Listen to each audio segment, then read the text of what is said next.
What's up guys, Ghost here, how are you all doing? I've got a little bit more Battlefield 4 info for you guys today, so let's get straight into it.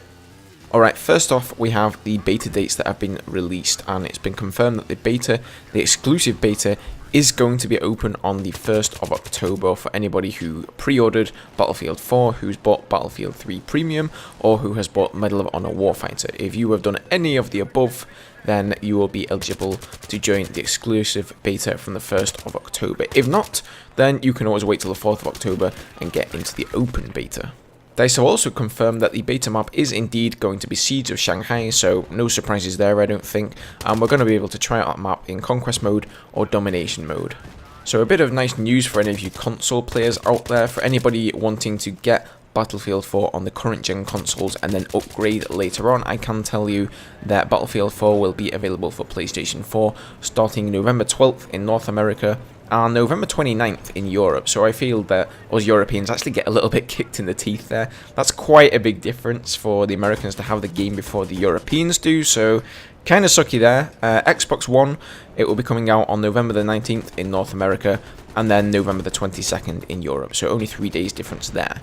But I'm sure you guys want to get your hands on the game much sooner than that, as soon as it's released on October 29th, and in accordance with that, DICE have actually gone ahead and released a number of different upgrade packages where you can buy the normal game on Xbox 360 or PlayStation 3, and then later down the line, once you get the next gen console, you can upgrade for apparently as little as $9.99. Now, there are various different deals that you can get from different retailers depending on the console and where you live. Some of these deals are in dollars, some are in euros, some are in pounds, and it seems that the Americans get the best deal, as always, followed by the Europeans and, you know, any of you living in Britain. So I will link the blog post down below in the video description and you can go and check those out for yourself.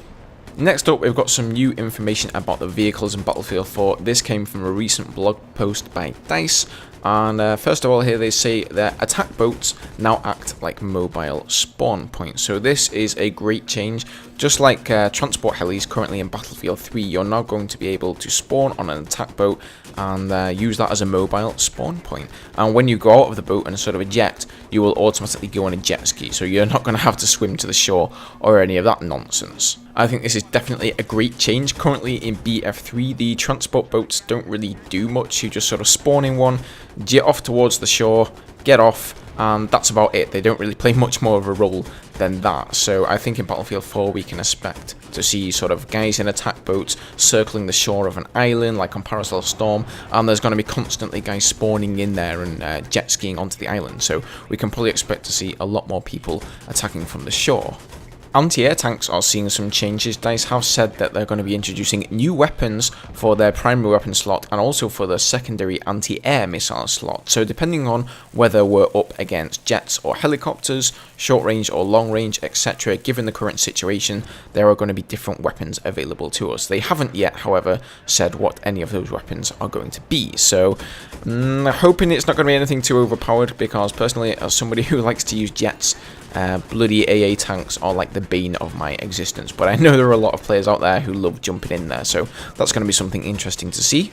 Main battle tanks as well are also going to be seeing some big changes, so you can now change your primary weapon type, and one of the examples they gave here in the blog is picking between a 120mm armor piercing shell or a high explosive shell. The armor piercing shell is fast and deals a good amount of direct damage, while the other shell deals heavy damage but is a little bit slower. So there you can choose between something a little bit more reliable and it's going to be on target, or you can go for the heavy hitting shell that's going to fly slower through the air, giving you a little bit more of a challenge to actually hit your target. Just as DICE changed up the weapon customization options, they've also decided to revamp the vehicle customization a little bit as well, and they are upping the customization from 3 slots up to 4 slots. So currently in Battlefield 3, the way things work is you have a secondary weapon slot, an upgrade slot, and a gadget slot, and the countermeasures for tanks are shared by the same slot as the optics. So really nobody in their right mind is going to select an optic for a tank and sort of not have the countermeasures. It's just a bit of a no-brainer, really. You're going to go with countermeasures, something that can save your ass rather than something that is just going to allow you to aim a little bit better. So in Battlefield 4, optics and countermeasures are each going to be seeing their own unique upgrade slot. So no more will you have to choose between one or the other, you're going to be able to pick a countermeasure as well as some optics. So just like attack helicopters currently in Battlefield 3, the gunner position on the main battle tanks are also going to get their own upgrade slots. So you're now going to be able to select your own optics and even a gadget such as a laser designator or even short-range incendiary grenades. So they haven't really divulged exactly all the options yet, but I'm really looking forward to trying that. I think it's a great change. Currently being a gunner on the main battle tank is not particularly an interesting role to play in BF3, so I really like the fact that they're trying to make this a little bit more of a fun experience for BF4. And it wouldn't really be very fair if they didn't make any changes to the jets, and they've actually decided to base the jet's customization on what kind of a jet it is. So to elaborate a little bit further, currently in Battlefield 3 there are two kinds of jets. There are fighter jets and attack jets. Fighter jets being Flanker and the Super Hornet, and attack jets being the Frogfoot or the Thunderbolt, or that is to say the Rush jets.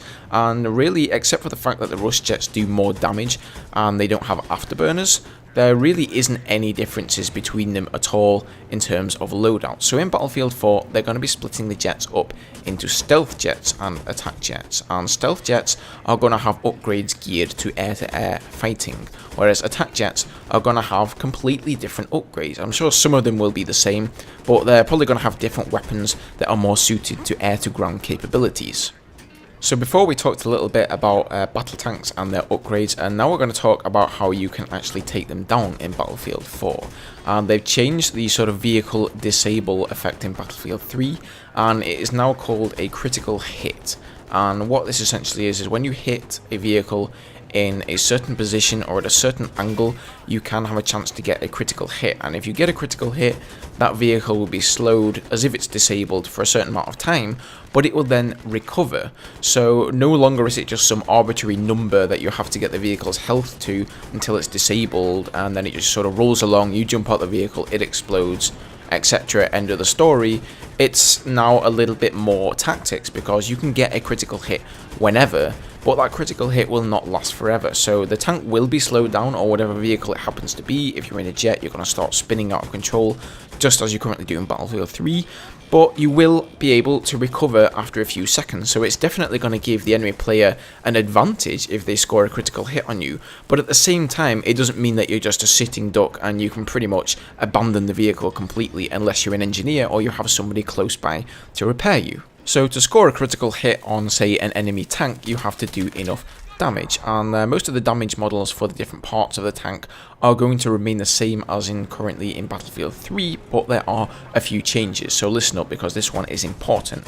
So the most amount of armor is going to be at the front of the tank and the least at the back, and then with the sort of mediocre armor down the sides of the tank, so pretty much just as it is in BF3. However, they've introduced something called glancing blows. So if you sort of strike the tank with an RPG straight on with the sort of perpendicular face of the tank, it's going to do the most amount of damage. But if it's from an angle and it's a sort of glancing blow and the projectile sort of hits the tank, bounces off a little bit and just explodes close to it, it's not going to do anywhere near as damage. So making sure that the angle you attack the tank from is sort of as full on as possible is going to make a big difference in how much damage you do. On top of that, they've introduced a sort of top zone where the tank is weak, so any sort of launchers like the Javelin that do a top-down attack, that's going to give them a bonus. If you're on top of a building and you can RPG them from the top, that's going to give you a bonus. Even if you're parachuting in and putting C4 on top of the tank, that's going to give you a bonus. So keep these things in mind, guys. So I definitely like these changes from DICE. It's just adding even more depth to the game, even more strategy in how you can take out a tank, instead of just sort of running out, trying to get behind the tank and shoot him at the arse. And now you sort of have to try and hit it, yes, from behind or from the top, but the angle matters as well. So you can't just sort of shoot it from cover. Sometimes you may want to run out into the open so that you can get as flat a contact with the projectile as possible and do the most amount of damage. So what do you reckon so far, guys? What are your thoughts on the changes? Let me know in the comments down below.